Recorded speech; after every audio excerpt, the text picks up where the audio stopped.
আমরা তো জাতিকে সামনে রেখে বাংলাদেশের প্রতিটি মানুষকে মাথায় রেখে বাংলাদেশের মানুষের কল্যাণে, দেশের কল্যাণে সব কিছুকে মাথায় রেখে বাজেটটা দেওয়া হয়েছে। আজকের বাজেটের প্রেক্ষাপটটা একটু ভিন্ন, যে বহুদিন ধরে যে সমস্ত বাজেট হয়েছে কিংবা হয় নাই, আজকে বহুদিন পর একটা নির্বাচিত সরকারের অধীনে একটা বাজেট হতে যাচ্ছে, যাতে প্রত্যাশা আকাঙ্ক্ষা অনেক বেশি, এবং আমরা জাতির সে আকাঙ্ক্ষা, ভাবনা, চিন্তা, দর্শন, আগামী দিনে তাদের প্রত্যাশাকে মাথায় রেখে বাজেটটা করার চেষ্টা করেছি। আমরা হয়তো যতটুকু আমাদের সামর্থ্য ছিল তার মধ্যে বাজেট করতে হয়েছে।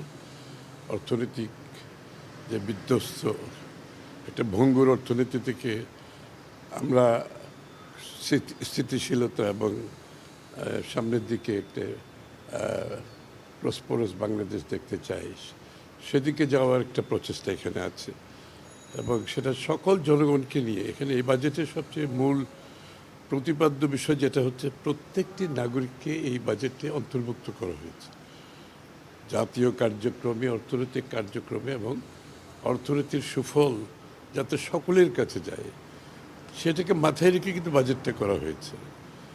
একটা সমাজ কল্যাণ, রাষ্ট্র প্রতিষ্ঠার একটা ভিত্তিপ্রস্তর স্থাপন করার জন্য এই বাজেটটা করা হয়েছে। আমরা চেষ্টা করেছি সীমিত সম্পদের মধ্যে, এবং সবাইকে নিয়ে এটা বাস্তবায়ন করতে হবে।